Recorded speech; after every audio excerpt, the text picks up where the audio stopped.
কিছু জিনিস আছে যা ক্ষতি জেনেও মানুষ তার থেকে বিরত থাকতে পারে না, যেমন ধূমপান আর প্রেম। সব মেসেজ কিংবা গ্যালারির সকল ছবি চাইলে এক নিমেষেই ডিলিট করে দেওয়া যায়, কিন্তু মনের ভিতর তিল তিল করে সাজানো ছোট ছোট স্বপ্নগুলো না ডিলিট করা যায় না ভুলে থাকা যায়।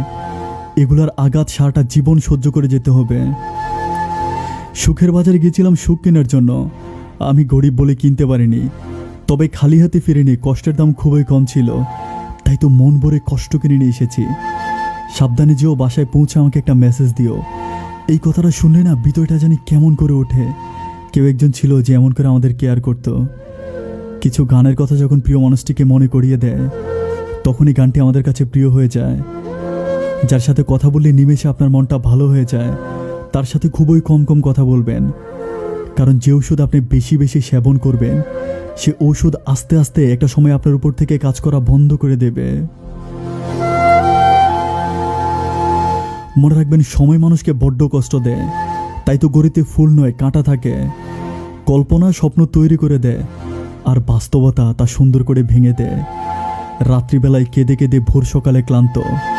যার জন্য কেঁদেছিলেন সে যদি ব্যাপারটা জানতো। এমন কারোর সাথে প্রেম করো না যে সকালে আছে বিকেলে নেই। এমন বন্ধু করো না সময়ের সাথে সাথে দূরে সরে যায়। এমন ভালোবেসো না যেখানে অভিনয় ছাড়ার কিছুই নেই।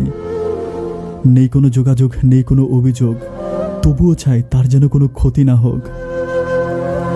একদিন পার্কের মধ্যে মেয়েটা খুবই রেগে ছেলেটাকে বলেই দিল, আজকের পর থেকে তুমি আর আমাকে কোনো কল দিবা না, তোমার সাথে আমার ঠিক এখানেই ব্রেকআপ।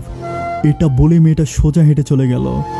ঠিক 2 ঘন্টা পর ছেলেটা মেয়েটার নাম্বারে কল দিল আর জিজ্ঞেস করলো, তুমি ঠিকমতো বাসায় পৌঁছেছ তো? এটাই কেয়ারিং। সারা রাত মেয়েটা ছেলেটার কলের অপেক্ষায় ছিল, আর ছেলেটা মেয়েটার কলের অপেক্ষায় ছিল, কিন্তু কেউ কাউকে একটাও কল দেয়নি। এটাই হলো অভিমান। খুব সকালে মেয়েটা ঘুম থেকে উঠে ফুলের দোকানে গেল একজোড়া গোলাপ কিনে ছেলেটার হাতে দিয়ে রাগ ভাঙাবে বলে। কিন্তু দোকানের সামনে গিয়ে দেখে ছেলেটা একজোড়া গোলাপ কিনে বের হচ্ছে। মেয়েটা রাগান্বিত কণ্ঠে জিজ্ঞেস করলো, এত সকালে গোলাপ তুমি কার জন্য কিনলে? ছেলেটাকে মুচকে হেসে উত্তর দিল, তোমার হাতে দিয়ে রাগটা ভাঙাবো বলে। ওরে ও মাই ডিয়ার লিসেনার্স, এটাই তো ভালোবাসা।